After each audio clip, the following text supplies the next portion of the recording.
Keluarga korban pembunuhan di Kecamatan Selagai Lingga, Lampung Tengah menuntut keadilan kepada Presiden Prabowo Subianto. Tangis keluarga pecah saat memperingati 2 tahun kepergian AS yang tewas dalam duel maut 30 Mei 2023 di Selagai Lingga. Istri korban harus banting tulang menghidupi 3 anak yang masih kecil. Ya Allah, anak, ampuni dosa-dosa anakku ya Allah, kata saya.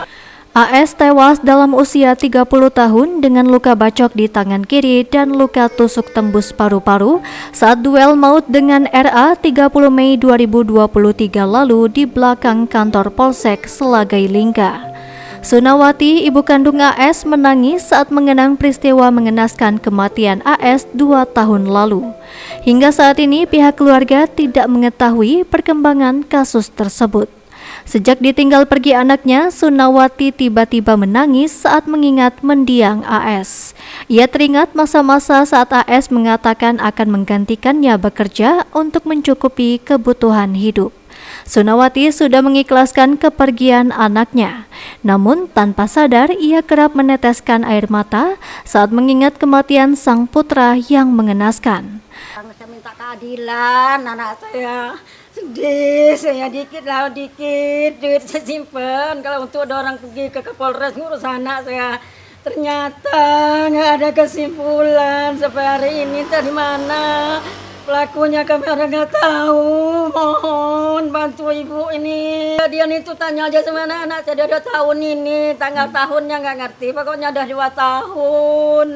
AS meninggalkan 1 orang istri bernama Rismawati dengan 3 orang anak yang kini berusia 9 tahun, 8 tahun, dan 4 tahun.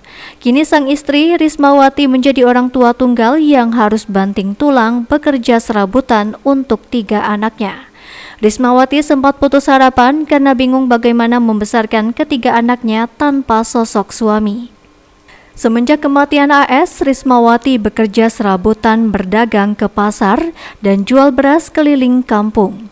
Rismawati memohon keadilan kepada Presiden Prabowo Subianto dan Kapolres Lampung Tengah untuk menegakkan hukum seadil-adilnya dan menindak pelaku dengan hukuman seberat-beratnya. Saya sangat kecewa Pak sama hukum. Sudah 2 tahun suami saya meninggal di situ, saya nggak tahu dia meninggal.